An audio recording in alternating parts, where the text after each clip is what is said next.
안녕하세요. 오늘 저희와 함께 깊이 들여다볼 자료는요. 2017년 4월 28일에 있었던 일입니다. 세계 한인무역협회, 흔히 월드옥태라고 부르죠. 이 단체의 제19대 임원 선거 회의록입니다. 네. 월드 옥타, 그러니까 전 세계 700만 제외 동포 사회에서는 뭐 가장 큰 경제 단체 중 하나잖아요. 맞습니다. 그런데 오늘 이야기가 시작부터 좀 흥미롭습니다. 정식으로 회장 후보를 등록하는 기간이 있었는데 글쎄요. 단 한 명도 등록을 안 한 거예요. 네. 정말 이례적인 상황이죠. 이런 큰 조직에서 리더십을 이어가는 과정에 공식 후보가 없었다는 건 참 드문 일입니다. 그렇죠. 그래서 오늘 저희는 이 회의록을 통해서 당시 월드옥타가 이런 리더십 공백 상황, 어찌 보면 위기 상황에 어떻게 대처했는지, 또 그 과정에서 막 터져나온 여러 내부 이견들을 어떻게 조율해 막았는지 그 생생한 과정을 아주 자세하게 들여다볼까 합니다.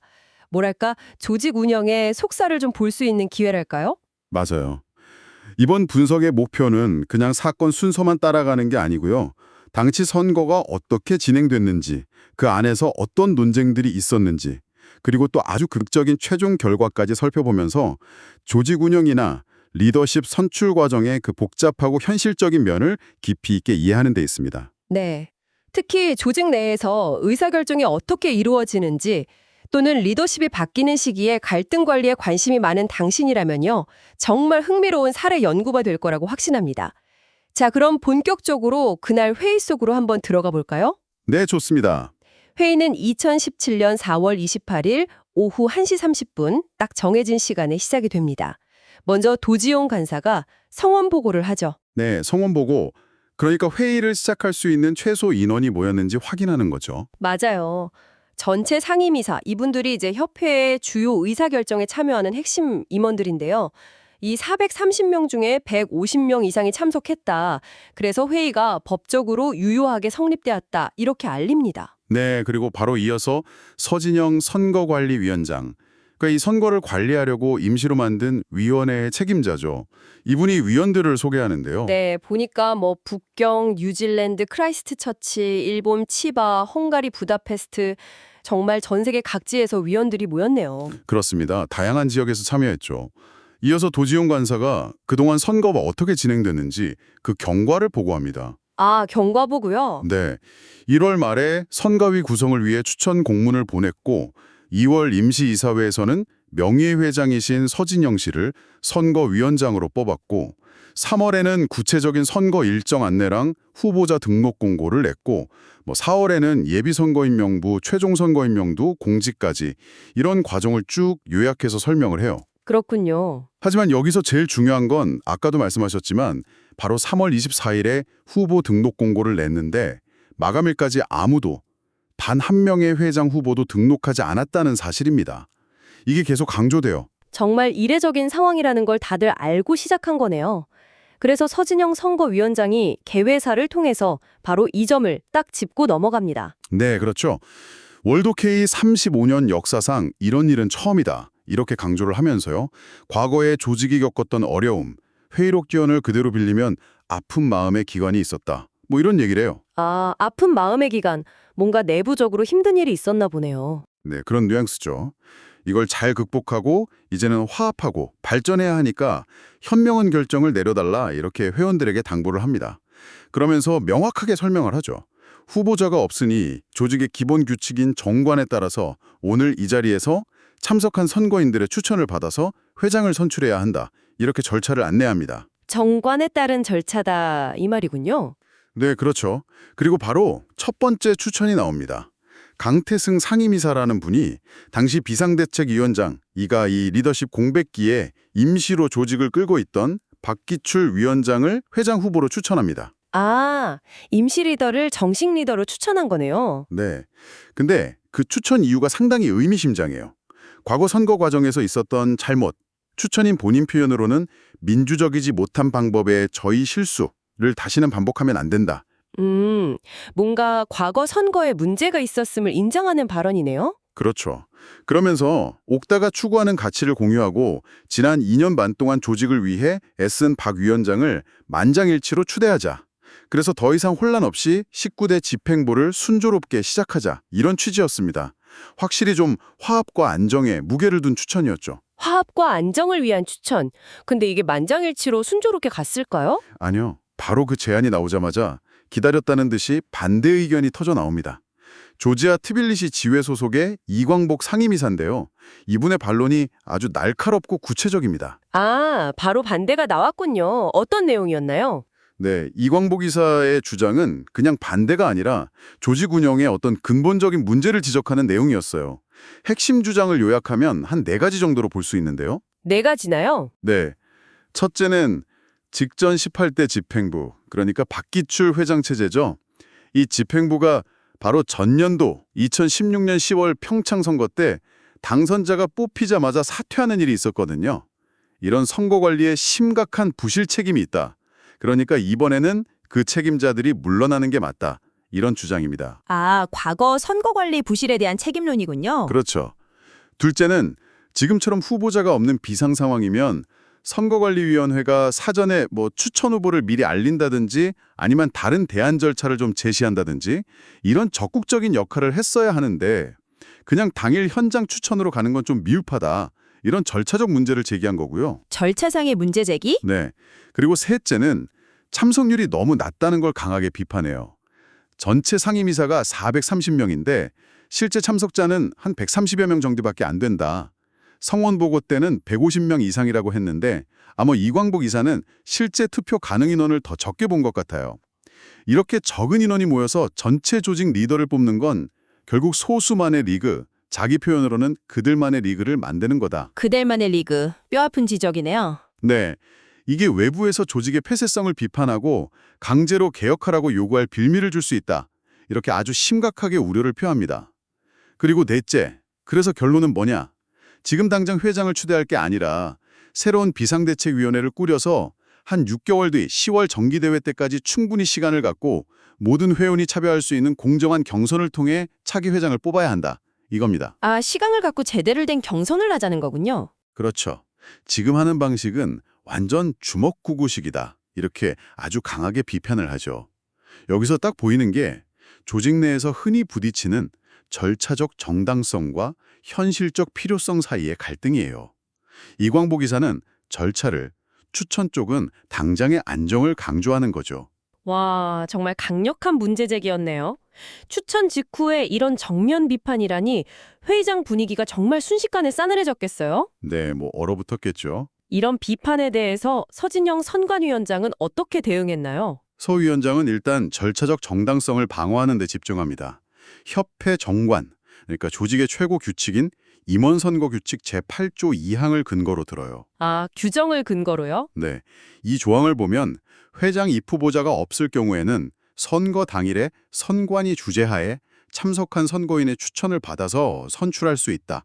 이렇게 명시되어 있다는 겁니다. 아, 규정상으로는 문제가 없다. 그렇죠. 그러니까 지금 진행하는 방식이 정관에 따른 합법적인 절차다. 이걸 강조하면서 이광복 이사가 제기한 절차적 문제 제기는 받아들일 수 없다. 이렇게 입장을 분명히 해요. 또 선관위가 사전에 대안 제시 안 했다는 비판에 대해서도 모든 공지사항은 이미 다 사전에 공문으로 보냈기 때문에 선관위 역할에는 문제가 없었다. 이렇게 반박하고요. 네. 그러면서 선관위원장 직권으로 이광복 이사 의견은 수렴은 하겠지만 토론 대상은 아니다. 이렇게 딱 선을 그어버립니다. 사실상 더 이상 논의는 안 하겠다는 거죠. 상당히 단호하게 대응했네요. 그러면서 바로 표결로 넘어가려고 한 것 같은데 회의록 기록을 보면 이 과정에서 이광복 이사가 다시 한번 발언하려고 했지만 제지당하면서 잠시 좀 소란이 있었다고 나와요. 네, 맞아요. 상임이사 기본권을 침해하는 거 아니냐 이런 항의도 나오고 고성도 오가고 그랬다고 합니다. 상당히 좀 어수선하고 긴장된 분위기였던 것 같아요. 그랬군요. 결국 이런 혼란 속에서 거수 표결이 강행되고요. 서 위원장은 과반수 이상이 찬성했다 이러면서 박규출 비대위원장의 제19대 회장 당선을 선포합니다. 아, 결국 그렇게 표결로 결정이 됐군요. 좀 논란의 여지는 남았지만요. 네, 그렇게 어렵게 회장 선출이 마무리되는 줄 알았는데 여기서 정말 예상치 못한 그야말로 극적인 반전이 일어납니다. 반전이요? 또요? 네, 당선 인사를 하려고 단상요를 박기출 신임 회장이요. 수락연설 대신에 회장직을 맡지 않겠다 이렇게 고사 선언을 해버립니다. 네, 당선자가요? 바로 그 자리에서요? 와, 이건 정말 영화 같은데요. 박 회장은 왜 그런 결정을 내린 걸까요? 그냥 화합을 위해서? 아니면 다른 이유가 있었을까요? 박 회장의 고사의 이유는 좀 복합적으로 보여요. 그분 발언을 보면 일단 협회의 평화와 화합이 무엇보다 중요하다. 이 점을 제일 먼저 강조하고요. 네, 화합. 그러면서 지난 18대 회장 선거에 나섰던 개인적인 이유를 좀 솔직하게 털어놓습니다.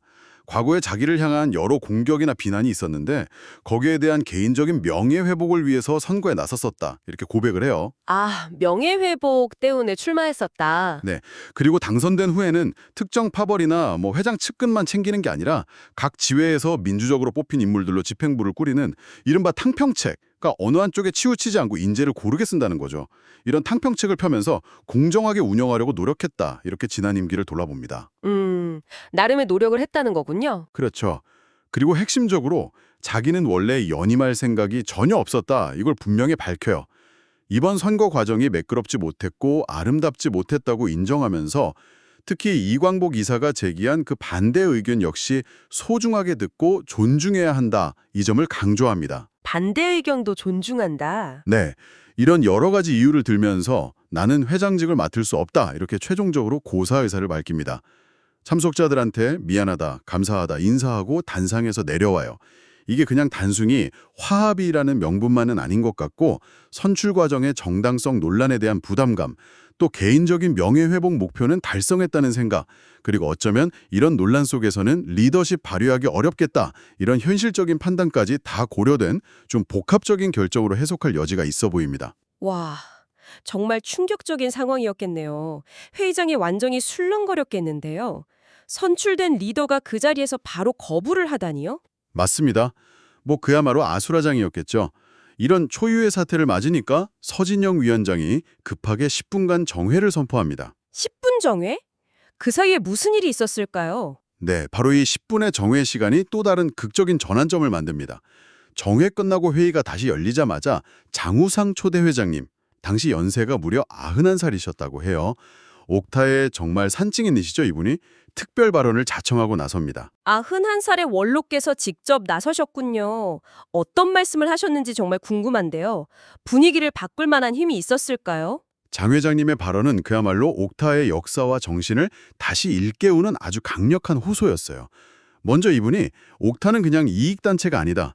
한민족의 어리오 혼을 담고 있는 조직이다. 이렇게 강조하면서 창립 때부터 지금까지 역사를 쭉 짚어주십니다. 조직의 정신과 역사를 강조하셨군요. 네. 그러면서 개인의 명분이나 감정보다는 조직 전체의 미래를 먼저 생각해야 한다. 이렇게 간곡하게 호소를 하세요. 특히 회의장 시간 동안 본인이 직접 박기출 회장을 찾아가서 설득했던 과정을 공개하는데요. 아, 직접 설득하셨군요. 네. 제발 개인을 생각하지 말고 옥타라는 조직을 생각해달라. 정부로부터 110억 원이라는 그 큰 후원 예산을 확보하는데 당신 역할이 결정적이지 않았냐. 이러면서 박 회장 마음을 돌리려고 애썼고 결국 다시 모시고 나왔다. 이렇게 밝히십니다. 이 노장의 정말 진심 어린 그리고 조직의 운명을 걱정하는 간곡한 호소에 회의장 전체가 숙연해졌다고 회의록에 나와 있어요. 원로의 상징적인 권위, 또 조직 역사에 대한 호소가 아주 강력한 설득력을 발휘한 순간이었죠. 와, 정말 감동적인데요. 이어서 하용화 상임이사라는 분도 발언 기회를 얻어서 원로의 호소에 힘을 보탭니다.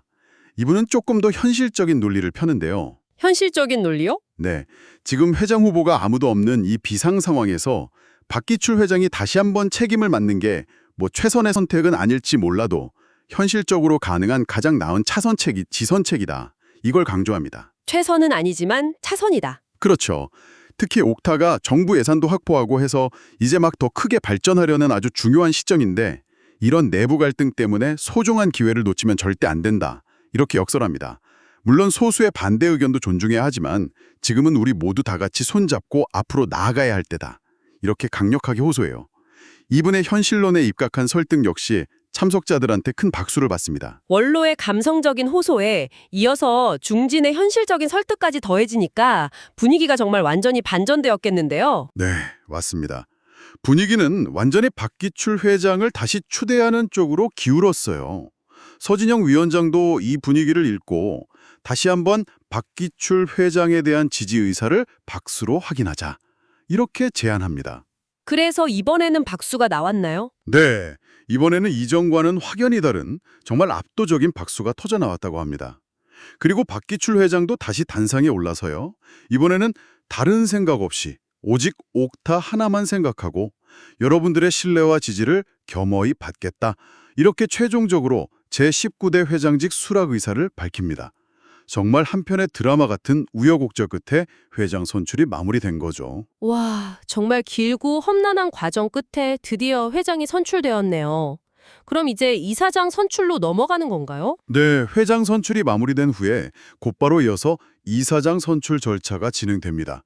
이사장 선출 절차는 정관에 따라서 신임 회장이 후보를 추천하고 전직 회장단하고 협의를 거친 다음에 이사회에서 제적이사 과반수가 출석하고 그 출석이사 과반수가 찬성하면 선출되는 방식이에요. 네, 절차가 있군요. 박규출 신임 회장은 절차에 따라서 현 박병철 이사장을 이사장 후보로 다시 추천합니다.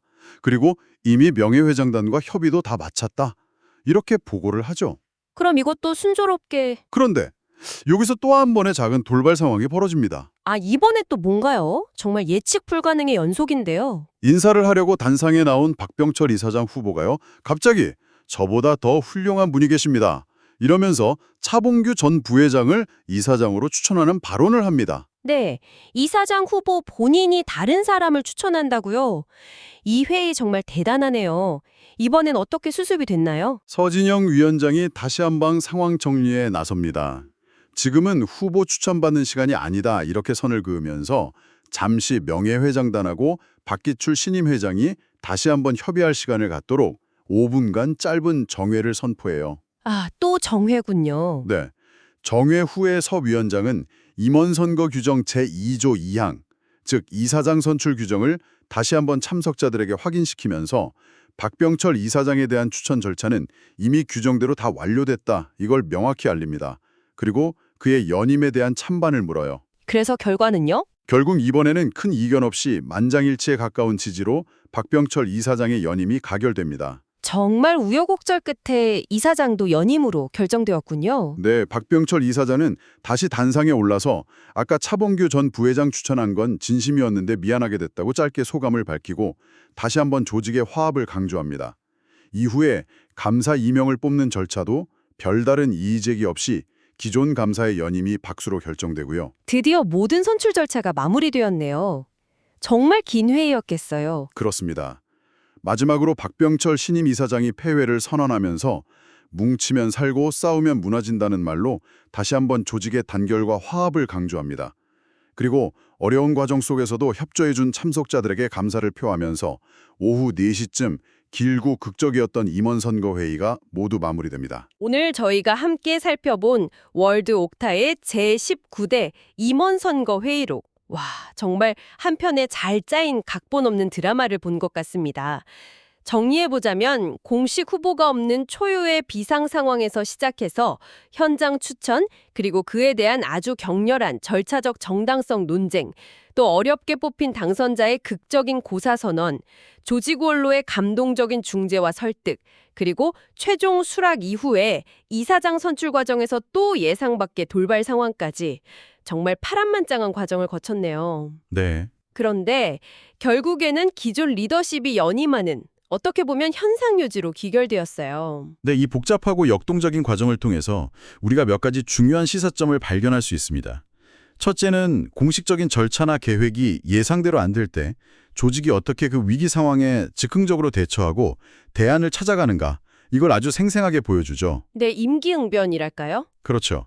둘째는 명문화된 규정, 즉 정관을 지켜야 한다는 원칙하고 소수의 목소리도 존중해야 한다는 민주적 가치사리에서 발생하는 그 필연적인 긴장 관계가 아주 선명하게 드러났습니다. 규정과 소수 의견 사이의 긴장. 네.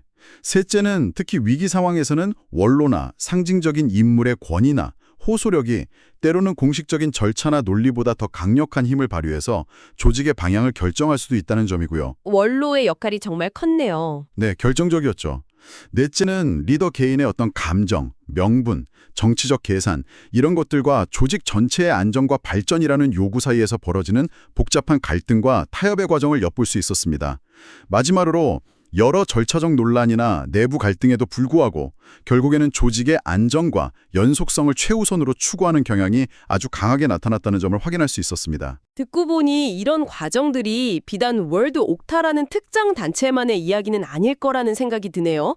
당신이 속해 있는 어떤 종류의 그룹이나 조직, 회사에서도 리더십 공백 상태가 생기거나 중요한 결정을 앞두고 내부 의견이 첨예하게 충돌하는 비슷한 상황이 얼마든지 일어날 수 있겠죠. 그럼요. 충분히 있을 수 있죠. 오늘 우리가 살펴본 이 사례는 그런 복잡한 상황 속에서 명문화된 규칙, 또 보이지 않는 인간관계, 조직의 역사와 문화, 그리고 화합과 안정이라는 가치들이 실제로 어떻게 서로 얽히고 설키면서 작동하는지를 보여주는 아주 흥미롭고 현실적인 참고자료가 될 수 있을 것 같습니다. 네.